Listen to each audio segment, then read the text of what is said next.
Hello again, everyone. It's Al again from Exiles, and I promised you, I gave you my word, that I was going to give you my Infernoble Knight deck profile for post-Rise of the Duelist. Now, apologies if I sound a little bit dead. It's quite early in the morning here in England, but just as a sort of thing before we get into the bulk of the video, the local events in my area have started up again, meaning we are able to have face-to-face play, but there are a lot of measures in place to control, obviously, the environment, to protect each other from the virus at the moment, and just a way to do things. Now, what I'm hoping to do is get a video out showcasing how our locals are implementing these measures to keep everyone safe as well. So just a heads up, yes, I have been able to start playing again, but yeah, there are still restrictive measures in place. Anyway, I took joint first place at my locals with this deck the other day. Now, bear in mind that this is a casual variant of the deck. It is not reliant on like hand looping or anything. It's just pure bare bones, synchro summoning and just sort of controlling the opponent with your equip spells and stuff like that. Now, I am playing like some engine cards that are quite useful at the moment, like Auroradon, but you're not going to be seeing cards like Link Cross in here, so I've tailored my extra deck to work around not having Link Cross, essentially. But without further ado, let's get into the deck profile. So, triple copies, triple Oliver.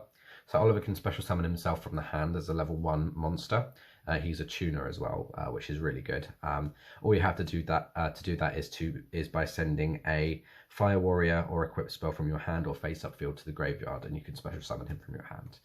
He can also equip himself from graveyard to a warrior type monster you control, and that gives it targeting protection as long as he's equipped. So that's really nice. 3 copies of Ogier. This is the Foolish Burial of the deck. So on summon, this guy can dub a Fire Warrior or Noble Arms card from your deck to the graveyard, and he offers protection from destruction effects while he's equipped. Again, can equip himself from graveyard. 2 copies of Renaud. Renaud is really good. I was lucky enough to pick up a couple of copies of this guy when he was still relatively affordable.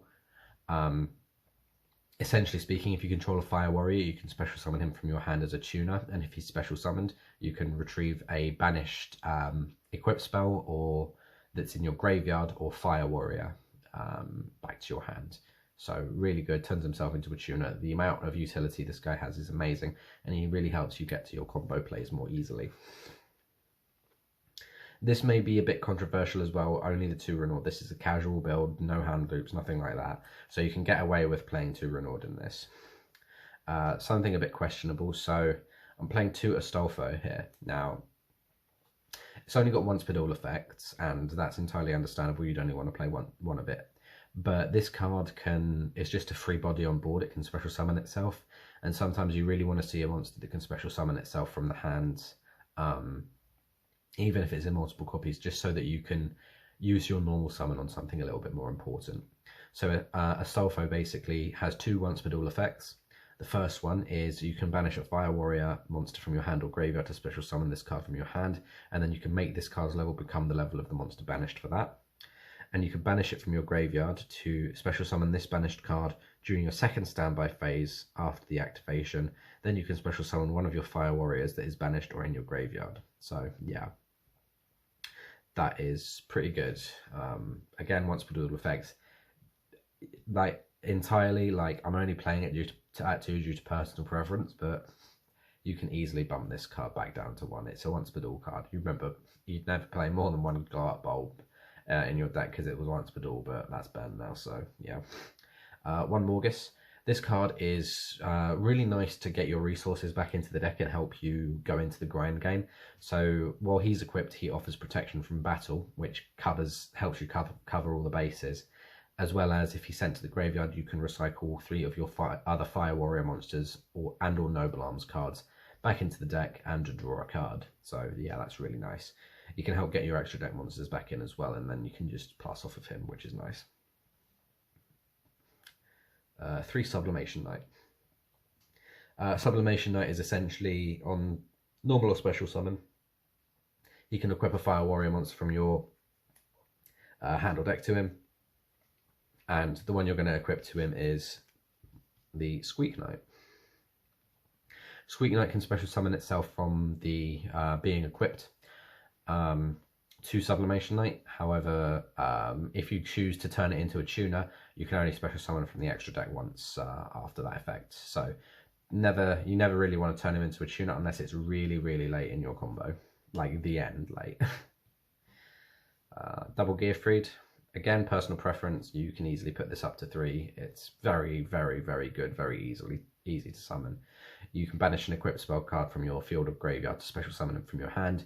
He has an effect that when he attacks, you can equip a monster on the field to him, and he also has an effect that lets you negate a monster effect and destroy it by sending an equipped spell card from your field to the graveyard. This guy is absolutely brilliant. So good. 1 Fireflint Lady, again, free name, special summon it from your hand if you control a warrior, and you can also swap this out for any other level 4 or lower warrior monster from your hand if you want to get those levels up. Engine cards, 1 Orion and 1 Deskbot 1. Pretty self-explanatory, it's for your Auroradon shenanigans. And for Disruption, we're on Double Ash, Double Ogre, and Double Veiler. All of these cards are very useful at the moment. Ogre especially against Numeron, Veiler against monsters' effects on field. You can swap this out for Ghost Mourner and Moonlit Chill, because that will help you against decks that primarily rely on their special summon effects, more so. Triple Heritage of the Chalice. This searches any Noble Arms or Noble Knight card. Yeah, pretty self-explanatory. Noble Knight monster or Noble Arms card, sorry. 1 Rota, again, searches any level 4 or lower warrior monster. 1 Glory of the Noble Knights. This helps you equip cards like Durendal from your deck to your Noble Knight monsters, as well as any other equipped spell you might find useful. 1 Foolish Burial and 1 1-for-1. These are just sort of one-off text that I just threw in at the last minute, I'm not going to lie to you. But they do come in handy. 2 copies of Durendal. Again, easily can bump this up to 3. I'm picking up another copy of this on Sunday, so perfectly acceptable to run at 2. Basically, while it's equipped to a monster, you can add a level 5 or lower Fire Warrior monster from your deck to your hand and then destroy this. It also has an effect that if it's sent to the graveyard while equipped to a monster, you can bring back a level 5 or lower Fire Warrior monster in your graveyard, but this effect locks you into warrior monsters for the rest of the turn, so you just need to bear that in mind. If you use a second effect to revive, you're locked into warriors. 1 Horticlare. While equipped to a monster, you can activate the effect to allow the monster to attack twice, but if you do this, you can't declare attack with other monsters this turn, and if it's sent to the graveyard while equipped to a monster, you can destroy a face-up monster on the field, which is really good. Now, bear in mind, cards like the Infernoble arms, you can they're OEPT, OPT effects, which means you can only use 1 effect per turn once per turn, meaning either use their on-field or graveyard effects, choose which one you'd rather activate this turn and do that basically, because you won't be able to activate both of the effects in the same turn. 1 Joyous. This can recycle Fire Warrior monsters from your graveyard back to your hand, and then you can destroy it on the field. Also, this can special summon a Fire Warrior monster from your hand if the equipped monster is sent to the graveyard. Again, only 1 effect per turn, so yeah, pretty good. And for the rest of the equipped, we've got 1 Arf. This helps you deal with back row by reducing the equipped monster's attack by 500.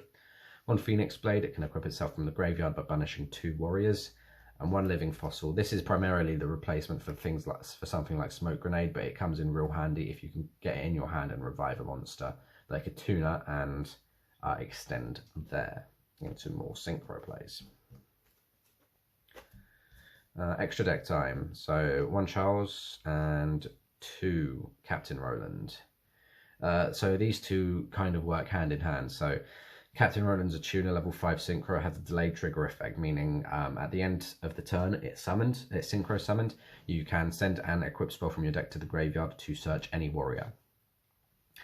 So this will happen even if it's in the graveyard, and if you ladder up into Charles, essentially speaking, you can get that equip card in the graveyard so that Charles during the end phase can equip an equip spell from your graveyard to himself, and then you can equip any fire warrior from your deck to him as an equip spell, which is really cool. Not to mention, Captain Roland has a quick effect in the graveyard, meaning you can equip it to a monster and have it gain 500 attack during your opponent's turn. And if an equip card becomes equipped to a monster when Charles is on field, you can just pop a card on the field, you know, whatever you choose. So you can use this as a sort of disruption sort of effect. This will be at about 4k because it will gain 500 attack from its own effect to equip 2 cards to it during the end phase, and also Roland will boost it by an additional 500 attack by being equipped to it. So yeah, really, really good. One High Launzelin classic card. If synchro summoned, you can equip any noble arms from your deck to him. Really good to get things like Durendal out of your deck.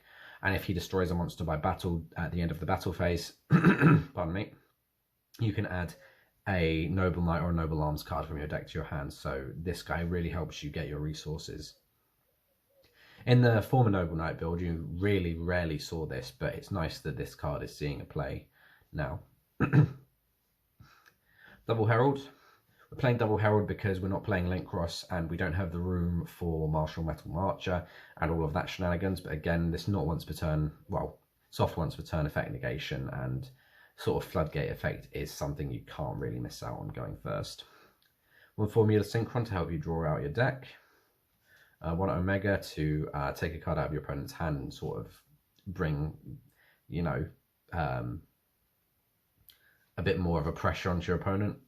One Librarian for more draws. One Coral Dragon, again, extra draws and can help destroy cards on the field. 2 copies of Isolde. This, I would say, is like your primary playmaker for the Infernoble strategy.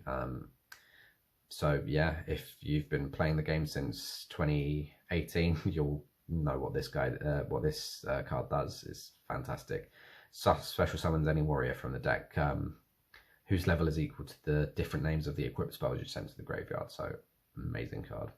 Sorry, I'm a bit raspy today. 1 Hulk, 1 Auroradon, and 1 Almirage.